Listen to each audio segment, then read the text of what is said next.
El inicio de papá, que fue como grabador, digamos, fue con su tío José Planas Casas.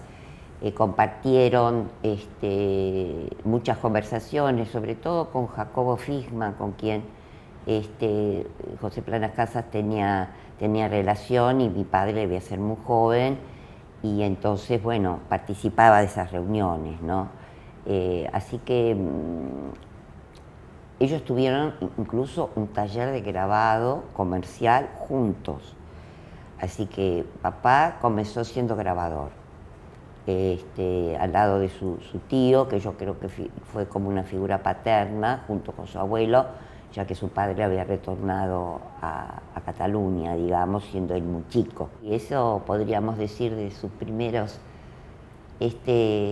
relaciones fue con este tío. Él estudió solo hasta el tercer año del industrial, fue de una formación autodidacta, entonces, bueno, se rodeó de todo tipo de libros, porque la relación de mi padre con los libros fue también muy notoria, ¿no? Yo sí recuerdo la cantidad de libros que compraba y las bibliotecas de mi casa.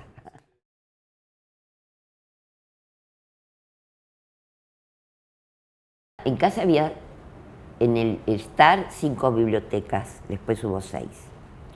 Y estaba el retrato de Antonin Artaud en un costadito, que yo de pequeña me daba bastante miedo. Estaba ya Artaud bastante, o sea, pálido, todo vestido de negro, con el pelo un poco así largo, así que siempre me preguntaba quién era esa persona. Después, con los años, digamos, supe que era Antonin Artaud, y a él le gustaba muchísimo Antonin Artaud. Incluso en un momento que mi papá hizo como una especie de performance en una galería de arte, y él recitaba un poema, que el texto era de mi padre, y repite: Antonin Artaud ha muerto, Antonin Artaud ha muerto. O sea, muy, muy repetidamente. Y bueno, era, yo creo que todos los poetas surrealistas, o sea, él leía a los poetas surrealistas franceses, por supuesto, leía a André Breton, tengo primera edición del Manifiesto Surrealista. Bueno, íbamos a Galatea, y papá hacía grandes encargos de libros, que acá no llegaban, o sea, pero sí que los traía la librería Galatea, y volvía con 5 o 6 libros, así. Compraba libros de arte, y después compraba también libros, muchos ensayos, también de crónicas latinoamericanas, también de, digamos, poetas argentinos, poetas, como ya te dije, franceses, y algunos también libros científicos. O sea, yo no sé particularmente, yo no lo veía leer, por decirte, pero tenía una mesa preciosa en su dormitorio, que la tengo orgullosamente, que además había diseñado él, porque diseñaba mesas también y muebles, es muy angosta, alta, con unas patas muy finas, típicas del año 50, y él ahí apilaba cantidades de libros. Y yo digo que era un lector fragmentario, porque los tenía algunos abiertos, pero también estaban apilados, te diría 6 o 7 libros, y toda la mesa llena. Así que él, la pasión por la lectura, y observaba muchísimo, o sea, de los pintores, Picasso, Klee, toda la vanguardia del siglo XX, o sea, eso es así, digamos. Él estudiaba continuadamente. No había, como yo digo, tantas novelas y cuentos. No era, me parece, un lector de novelas.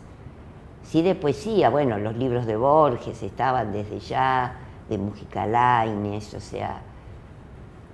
Y después, bueno, también, a ver, yo creo, él dice en un momento que como no pudo ser escritor, fue pintor. Pero su relación con la literatura aparece incluso desde los primeros collages, que son del año 35-36, en donde él recorta frases y las coloca en determinado sitio de esos collages, que, como yo digo, invitan a la lectura. Yo creo que había una relación muy intensa entre ellos, y yo creo que por los escritos, por la correspondencia, vos ves que la pintura de mi padre les llegaba muchísimo a ellos. Esos mundos imaginarios, o sea, siempre hablan, ¿no?, de las pinturas de mi padre como de un mago, ¿no? Después, muchos años después, también Luisa Mercedes Levinson lo llamaba el mago. O sea, como el creador de unos mundos que por ahí ellos también buscaban o encontraban en sus poemas o en sus escritos, digamos. Se sentían como que él era el intérprete, la pintura de lo que ellos de alguna manera buscaban con sus poemas. Ellos se sentían muy reflejados, y que por ahí, bueno, él también tenía pudo interpretar al surrealismo, digamos. Él se sentía surrealista. Así como tuvo relación con los escritores, tuvo relación con los psicoanalistas, los primeros psicoanalistas argentinos que fundaron la APA, con Pillon Rivière, con Armindan Verastur, Edgardo Rola, y algunos otros más que ahora se me escapan los nombres, pero tuvo una relación muy estrecha. Con Pillon Rivière trabajó en el Hospicio de las Mercedes.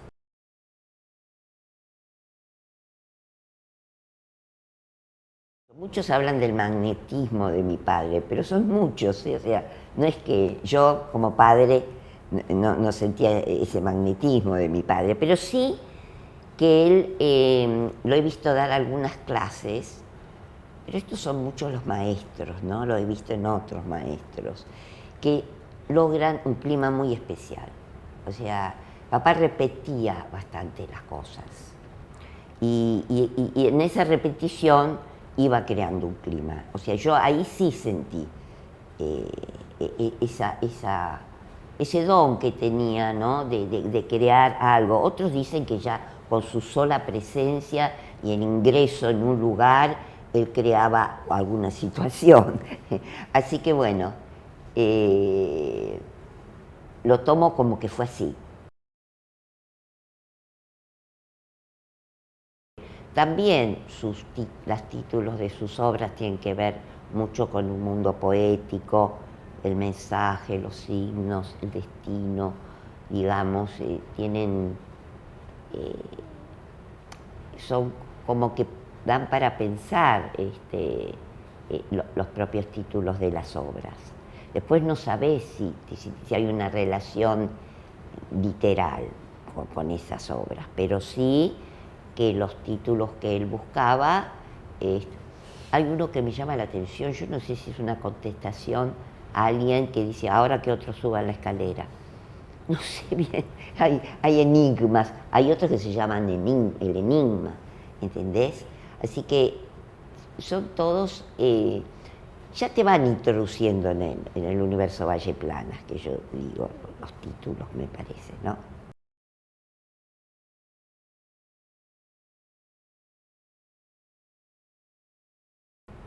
Mi padre tiene como series, digamos. Él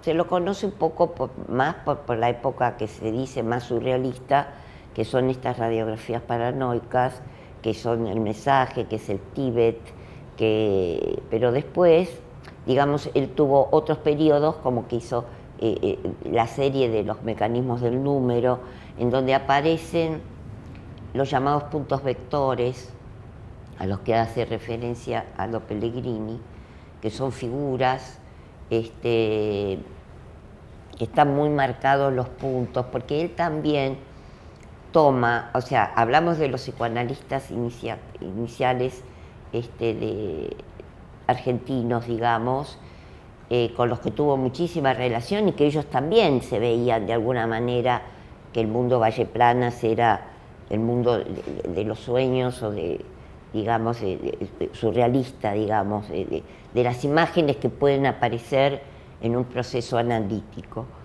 Y después, bueno, está esta serie que tiene que ver con su interés también. Él tuvo interés posteriormente con las teorías de Carl Jung, del inconsciente colectivo, y también él utilizaba otro concepto que era el esquema corporal.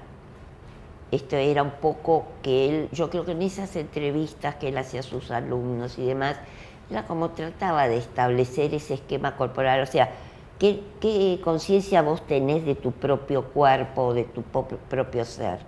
Que él indagaba en eso, ¿no? Y después con toda la teoría de la energía de Wilhelm Reich. Entonces esos puntos que yo también lo expliqué en lo que fue la exposición del Museo del Libro y de la Lengua, yo no lo vi dibujar a partir de esos puntos, pero sí yo, que también, y mis hermanas que trabajaban, que pintaban muchísimos de chicos, poníamos puntos.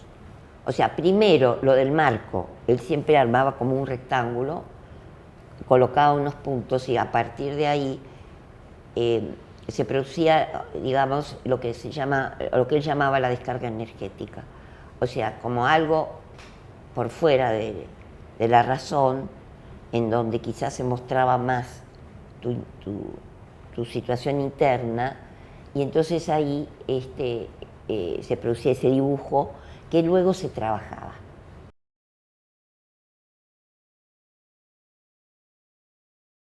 El tema de Noica, que creo que es interesante poder conversar y que me interesa poder poner estos cuadros, que en general no son los que me solicitan.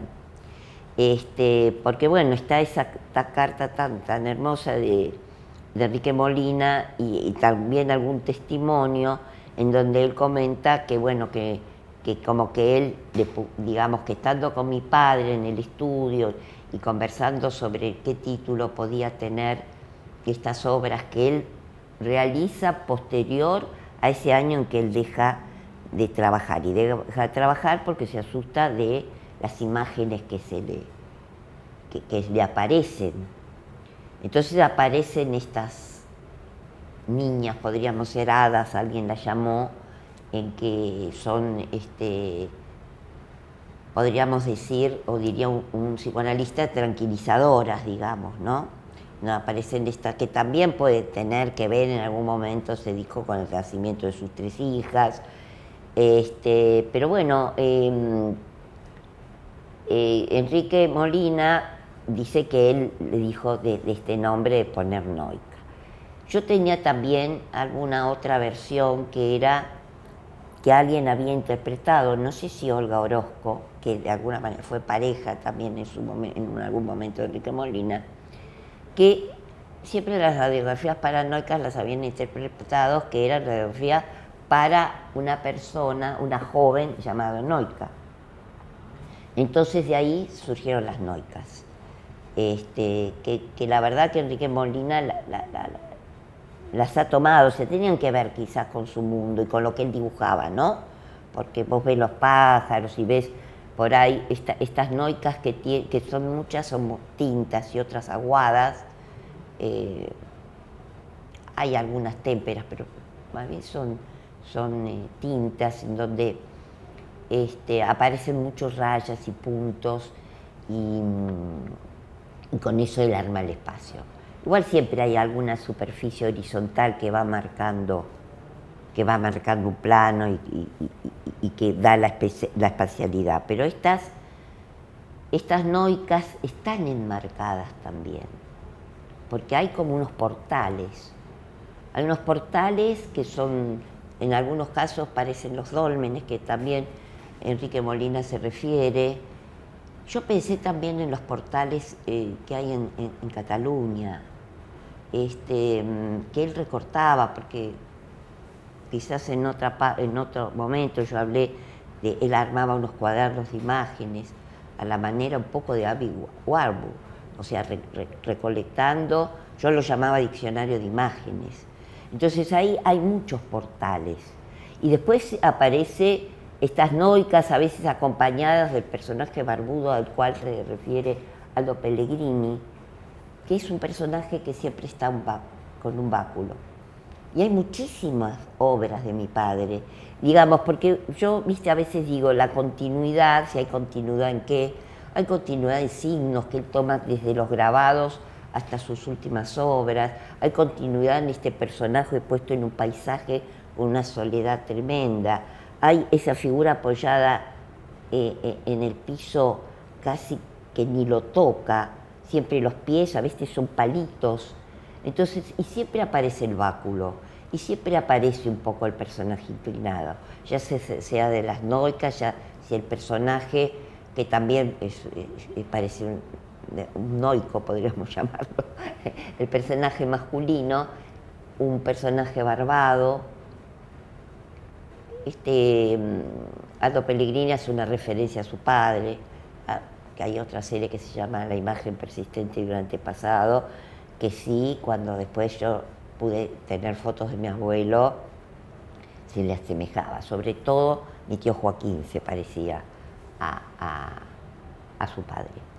Entonces, bueno, aparecen estos personajes. Y después, bueno, él siguió más con una obra más abstracta, después retoma todo el tema de las composiciones, ¿no?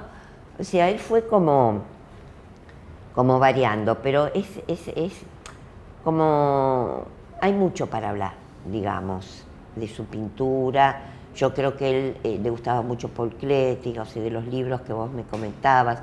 Hay yo tengo 3 tomos de Paul Éluard, lindísimo, que hace como una recopilación de pintores que hablan sobre el arte. Bueno, todos, Kandinsky, o sea, todo, como te comenté, las vanguardias del siglo XX.